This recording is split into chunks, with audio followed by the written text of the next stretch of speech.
Viņa stāvēja uz malas, sirds daudzījās, acis plaši atvērtas, gatava izaicināt gravitāciju.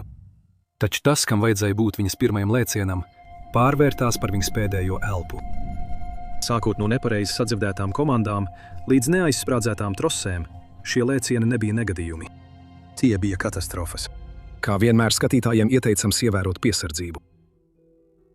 2015. gada augustā Vera pieteicās Beļģijas turisma kompānijas piedzīvojumu braucienam Ziemeļspānijā. Kantābrija ir piedzīvojumu meklētāju paradīze, kas pilna ar alām, kanjoniem un mežonīgām upēm. Taču Verai visvairāk vilināja viens izaicinājums – lēciens ar gumiju. 5 gadus turisma uzņēmums bija rīkojis šīs piedzīvojumu nometnes, un katru reizi par tām bija daudz lielisku atsauksmju. Verai nemirkli nebija šaubu, ka viņa būs drošībā. 10. augustā pēc pilnas aktivitāšu dienas Vera un viņas jaunie draugi satika gumijlēkšanas instruktors pie tilta. Vakara gaiss kļuva vēsāks, bet satraukums pieauga.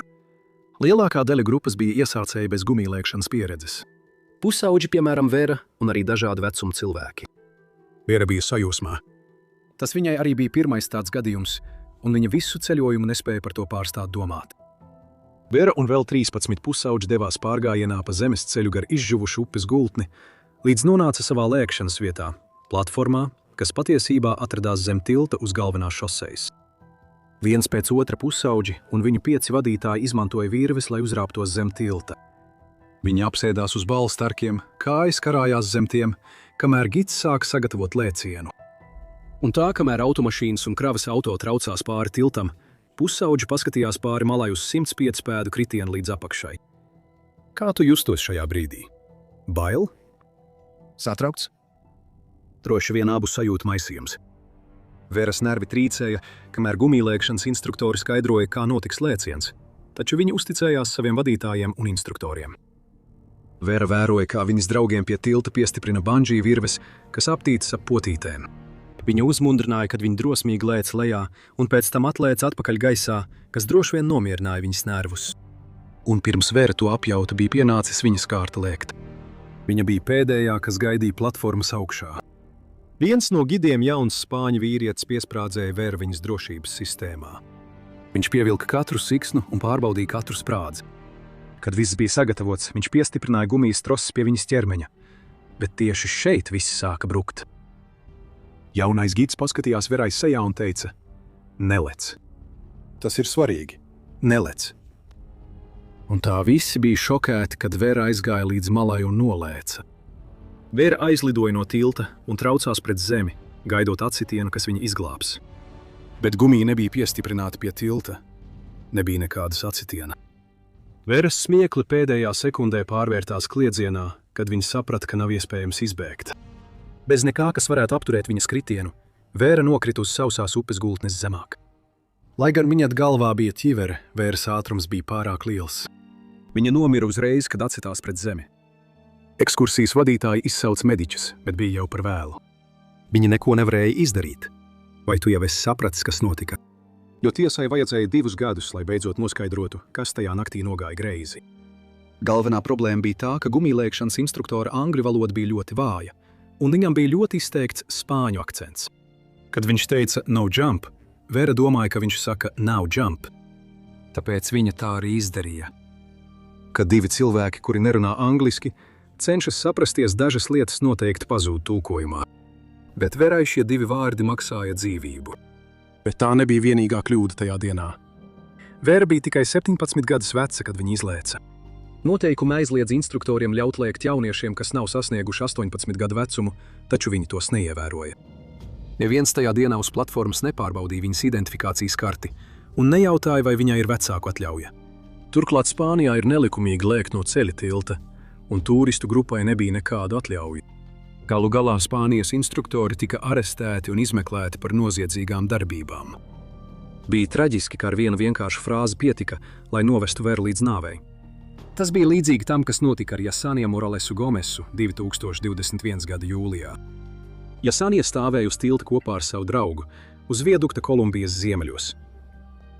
25 gadus vecā juriste bija gatava piedzīvojumam, tāpēc viņa kopā ar savu partneri brauca stundu no savām mājām Medeļinā, lai veiktu lēcienu.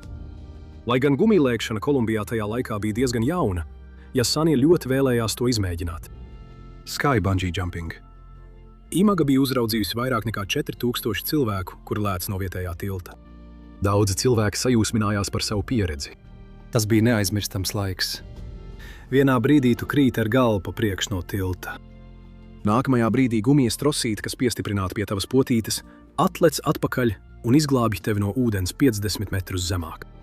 Esmu dzirdējis, ka lēkšana ar gumiju ir viens no drošākajiem ekstrēmajiem sporta veidiem, ko izmēģināt, ar tikai vienu nāves gadījumu uz 500 000 lēcieniem, kas statistiski izklausās droši. Jasānija un viņas draugs tajā dienā pievienojās vēl 90 lēcējiem. Visi bija gatavi lēkt no tilta. Esmu pārliecināts, ka daži no viņiem pārdomāja, kad paskatījās, cik patiesībā dziļi ir līdz apakšai. Varbūt arī Jasānija tā jutās. Tikai daži cilvēki jau bija izmēģinājuši lēkšanu ar gumiju iepriekš, bet lielākā daļa bija iesācēji šajā sporta veidā. Citiem vārdiem sakot, lielākā daļa lēcēji bija tikpat nervozi, kā jutās Jasānija. Bet tiklīdz viņi redzēja, kā citi cilvēki lieliski pavada laiku, viņi saņēmās un bija gatavi doties. Uz tilta Jasānijas draugs uzvilka drošības jostu un tika pieslēgts pie gumijas virves. Jasānijas vēderā noteikti bija miljons tauriņu, kad viņi gatavojās doties nākamā. Atlika tikai dažas minūtes. Bet kaut kur tajā satraukumā Jasānija apjuka. Instruktors paskatījās uz viņas draugu un teica: "Lec tagad." Bet Jasānija domāja, ka viņš runā ar viņu. Un pirms kāds paspēja viņu apturēt, Jasānija lēca tukšumā un nokrita no tilta. Bet pie viņas nebija piestiprināta gumija. Viņa krita kā akmens un acitās pret aizu apakšā esošo zemi. Tieši tāpat kā Verai, neliela vārdu sajaukšana noveda pie milzīgas traģēdijas. Viņas draugs visu to redzēja notiekam viņa acu priekšā. Viņš nespēja noticēt tam, ko viņa bija izdarījusi. Viņš pieskrēja pie tilta malas un leca lejā, lai steigtos pie viņas. Taču steigā viņš savainojās, kāpjot lejā pa stāvo gravu. Bet tas nebija svarīgi. Svarīga bija tikai Jasānija. Viņš mēģināja saukt viņas vārdu un veica viņai sirds un plaušu reanimāciju. Bet viņš neapzinājās, ka Jasānija jau bija aizgājusi. Bija par vēlu. Pirmie, kas ieradās notikuma vietā, bija ugunsdzēsēji. Pēc tam, kad viņi redzēja, ka Jasānija ir mirusi, viņi sniedza pirmo palīdzību viņas draugam. Bet viņi nevarēja izārstēt viņa salauzto sirdi, kad viņš skatījās, kā viņa dzīves mīlestība aiznes atpakaļ uz slimnīcu. Bet tieši slimnīcā viņi uzzināja patieso viņas nāves iemeslu. Tā vietā, lai nomirtu no trieciena, Jasānija droši vien saprata, krītot lejā, ka viņai nav virves. Un panikas brīdī viņai sākās sirdslēkme, un viņa nomira. Vai tas nav skumji? Es nezinu, vai kāds šeit bija vainīgs, un tam piekrita arī tiesas. Tā bija viena nesaprašanās, bet ar to pietika, lai jauna sieviete zaudētu dzīvību. Lēmums slēgt vienatnē var būt biedējošs, tāpēc Selīna de Sutte atrada neticamu risinājumu. Viņai nebija jālec vienai. Selīnas partners Giljoms piekrita lēkt kopā ar viņu. Viņi to varēja izdarīt kopā, un viņiem pat nebija jāiet tālu. Tikai 20 jūdžu attālumā no viņu mājām, mazajā Odingtīnas pilsētiņā Francijā, kāds bungee uzņēmums piedāvāja tandēma lēcienus 2 cilvēkiem vienlaikus. Tagad Selīna varēja veikt galveno lēcienu, un viņa to varēja izdarīt kopā ar vīrieti, kuru mīlēja. Tā bija ideāla atbilde viņas problēmai. Viņa varēja pārvarēt bailes un radīt atmiņas, kas satuvinātu viņus abus. Viņa pat varētu pastāstīt šo stāstu savam 6 mēnešus vecajam dēlam, kad viņš izaugs. Stāstu par viņa trako māti un viņas mīlestības lēcienu. Vismaz tāda bija cerība. Svētdien, 2015. gada 28. jūnijā, Selīna un Giljoms brauca 45 minūtes līdz bungee lēkšanas vietai. Tā bija augsts celtnis, kas uzstādīta pie karjera, un, kad viņi ieradās, pāris redzēja, ka tur jau bija diezgan daudz cilvēku. Tā bija populāra vieta adrenalīna cienītājiem. Kā apgalvoja mājaslapa, pēdējo 2 gadu laikā no šīs pašas vietas jau bija lēkuši vairāk nekā 11 000 cilvēku. Kad Selīna izkāpa no automašīnas, viņa paskatījās augšu pa visu celtni. Un tur, 65 metrus augsta gaisā, virsotnē tikko varēja saskatīt cilvēku siluetus. Kamēr pāris parakstīja atteikuma veidlapas un samaksāja maksu, viņi vēroja vienatnē un tandēmā lec ar gumiju no celtņa groza. Vai tas tevi sajūsminātu? Vai biedētu? Selīna bija sajūsmā. Viņas pirmais lēciens izskatījās, ka būs aizraujošs, bet viņa nezināja, ka tas būs arī viņas pēdējais. Giljoms un Selīna uzvilka drošības jostas, kamēr instruktori pārbaudīja un vēlreiz pārbaudīja elastīgo virvi. Bija redzama šķiedru atdalīšanās, bet nebija acīm redzama nolietojuma pazīmju. Viss izskatījās tā, it kā lēciens būs tieši tāds pats kā viss iepriekšējie. Sistēma bija izstrādāta tā, lai gumijlēcēji brīvi kristu gaisā 50 metrus pirms gumija viņus uzrauj augšup. Šie pēdējie 15 metri līdz zemē bija pietiekami daudz vietas, lai elastīgā gumija izstieptos, ļaujot lēcējiem droši atspērties augšup un lejup gaisā. Un tā, kad viss beidzot bija nostiprināts un pārbaudīts, Giljams un Selīna iekāpa grozā un sāka kāpt augšup. Pulkstens 6 vakarā saule joprojām bija augstu debesīs, tāpēc abi baudīja neticamu skatu uz Francijas laukiem jūdžu tālumā. Bija mierīgi un silti. Tā bija ideāla nakts gumijlēcienam. Augšā gumijlēkšanas komanda deva pārim brīdi, lai izbaudītu skatu. Ja tu būtu tur augšā, cik ļoti tevi vilinātu paskatīties lejup? Esmu pārliecināts, ka Selīna centās nedomāt par augstumu un vienkārši izbaudīt šo brīdi. Kad viņi beidzot bija gatavi, Selīna un Giljams paskatījās viens otram acīs, atskaitīja un nolēca. Pirmās pāris sekundes bija tīrs adrenalīns, visas emocijas saplūda vienā mirklī. Bet nākamajā mirklī visas šīs emocijas pazuda, jo bandžī troses nevilka viņus augšup. Bēls ņēma virsroku. Komanda un pūlis, kas stāvēja blakus šausmās, vēroja, kā bandžī troses palika ļengana, kamēr tandēm pāris krita lejā. Un bez jebkā, kas palēninātu viņu kritienu, Giljams un Selīna ar gandrīz 130 km/h ātrumu atsitās pret zemi. Diemžēl Selīna no kritiena mīra uzreiz. Giljams bija tikai nedaudz veiksmīgāks, ja to vispār var tā nosaukt. Viņš brīnumainā kārtā vēl bija dzīvs, taču ar dzīvībai bīstamām traumām. Kāds izsauca ātro palīdzību, un mediķi ieradās ļoti ātri, lai mēģinātu viņam palīdzēt.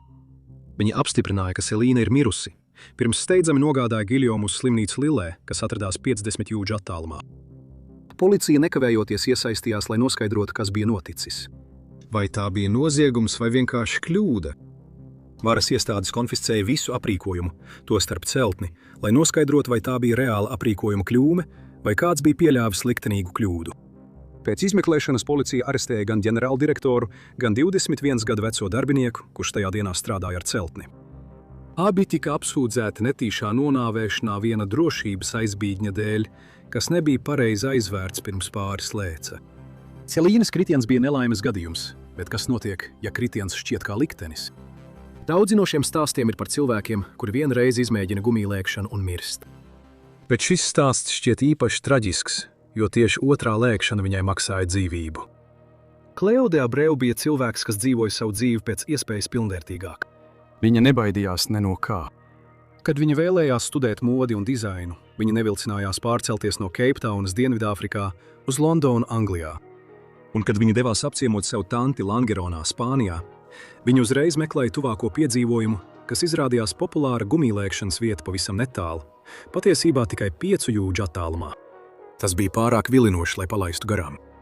Tablietes tilts ir unikāls arhitektūras paraugs. Mūsdienu tilts patiesībā ir uzbūvēts virs daudz vecāka tilta. Kāpēc viņi vienkārši nenojauc veco tiltu, kad būvēja jauno? Tāpēc, ka pirmais tilts ir vismaz 2000 gadus vecs, to sākotnēji uzbūvēja romieši. Un kaut kā 1000 gadu vēlāk romiešu tilts joprojām stāv vēl šodien. Bet cilvēki nelec no šī tilta. Piedzīvojumu meklētāji dodas uz jaunāko, augstāko tiltu. No malas skatoties lejup aizā. 90 metrus zemāk jūs varat saprast, kāpēc 1000 piedzīvojumu meklētāji mīl lēkt tieši no šīs vietas. Tie, kas to ir darījuši, saka, ka sajūta, kad šaurā aiza ir abās pusēs, ir neticama. Turklāt, cik bieži jūs varat teikt, ka esat lēcis ar gumiju blakus īstai romiešu vēsturei? Nedomājot ne mirkli, Cleo pieteicās lēcienam. Apmēram par summu, kas atbilst apmēram $51, viņi izvēlējās vienu no vairākām piedzīvojumu turisma kompānijām, kas piedāvāja lēkšanu ar gumiju. Un 2015. gada 21. jūlijā viņa kopā ar savu tanti 8 minūšu laikā aizbrauca līdz tiltam. Tajā dienā Cleo pievienojās vēl 14 cilvēki. Vai tas bija vairāk nekā parasti? Grūti pateikt, bet par lēcienu ar gumiju atbildīgs bija tikai viens cilvēks. Vienīgais uzraugs visiem sniedza standarta drošības instrukciju un pārliecinājās, ka visi zina, ko sagaidīt no sava lēciena. Tāpat kā Cleo, daudzi no viņiem tur bija pirmo reizi. Pēc dažiem lēcieniem pienāca Cleo kārta. Viņa uzvilka savu drošības iejūgu, un uzraugs viņu aizved līdz malai. Nervozitāte, ko viņa juta, bija jauna sajūta, bet viņa jau bija aizrāvusies. Viņa zināja, ka viņai tas ļoti patiks. Viņa trīcoši nostājās uz malas, gaidot, kad uzraugs dos atļauju. Un, kad viņš to izdarīja, Kleo nevilcinājās. Viņa leca. Viņa sajūsmā kliedza, krītot 20 metrus no tilta un vērojot, kā garām trauca aiza. Un tad, tieši tad, kad viņa domāja, ka jau ir par vēlu, gumija pēkšņi saspringa un izvilka viņu atpakaļ no lēciena. Ar vislielāko smaidu sejā viņa jau zināja, ko vēlas. Viņa gribēja to izdarīt vēlreiz. Atpakaļ uz tilta Kleo mēģināja pastāstīt savai tantei par to sajūtu, kad krīti. Nebija vārdu, lai to aprakstītu. Pēc kāda laika Kleo bija gatava otrajam lēcienam. Atkal viņa piegāja pie Margu malas. Atkal viņa paskatījās lejupaizā. Tikai šoreiz viņa zināja, ko sagaidīt. Viņa lēca. Bet kaut kas nebija kārtībā. Kleo negaidīja signālu no pārslogotā uzrauga. Viņš nebija devis viņai atļauju, jo viss nebija kārtībā. Viņas virves bija pārāk garas. Krītot, Kleo neapstājās pirms romiešu tilta zem viņas. Tā vietā Kleo kliedza, kad viņa ar pilnu spēku ietriecās tiltā, nespēdam izbēgt. Un visu klātesošo, tostarp viņas tantes, acu priekšā Kleo ķermenis ar spēku atsitās pret senajām ķieģeļu sienām. Viņas kliedziena apklusa. Neatliekamās palīdzības dienesti ieradās tikai dažas minūtes vēlāk. Viņi atrada Kleo joprojām bezspēcīgi karājamies virvēs. Bet, kad viņi viņu nogrieza, viņi vairs neko nevarēja darīt. Viņa bija mirusi no trieciena. Kleo nomira, mēģinot izdarīt kaut ko vēsturisku, un arī Laura. 43 gadu vecumā Laura Patersona bija pavadījusi visu savu dzīvi gaisā. Viņas vecāki bija cirka mākslinieki, un viņi uzauga tieši tāpat kā viņi, lidojot uz trapecēm, staigājot pa virvēm, liekot neiespējamajam izskatīties vieglam. Viņa bija bezbailīga un talantīga no dabas, un viņa pat apprecējās ar citu cirka mākslinieku. Tāpēc, kad Super Bowl 30 jauni organizatori vēlējās elpu aizraujošu triku sava puslaika šova noslēgumam, viņi sazinājās ar viņas komandu. 16 cilvēku gumijlēkšanas priekšnesums. Kaut kas traks, kaut kas neaizmirstams. Bija tikai viens neliels pavērsiens. Laura nekad iepriekš nebija lēkusi ar gumiju, bet kā cirka māksliniece viņa pievienoja vēl vienu prasmi savam arsenālam, lai kļūtu par daļu no šī vēsturiskā sporta brīža.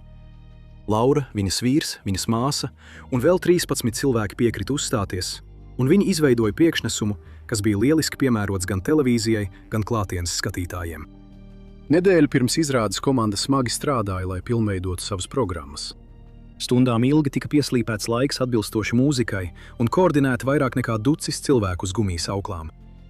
Un tā ceturtdienas vakarā, 23. janvārī, visi bija noguruši, bet satraukti. Pēc vairākiem gadiem, kas pavadīti cirkā, Laura bija pieradusi uzstāties publikas priekšā. Bet šis bija lielākais viņas dzīves uznāciens. Viņa noteikti bija mazliet nervoza, vai ne? Vai tu tā nejustos? Stadionā virmoja no enerģijas. Simtiem cilvēku, mūziķi, dejotāji, tehniskās komandas, pat bērni vēroja, kā mākslinieki mēģināja. Augstu spārēs, 30 metrus virs zemes, Laura stāvēja uz savas mazās platformas. Viņa pārbaudīja savu karabīni, paraustīja trosi un stingri pievilka drošības jostu. Viņai galvā bija arī galvas sega, taču nebija uzreiz skaidrs, vai tā ir daļa no viņas tērpa vai ķivere. Viss kārtībā.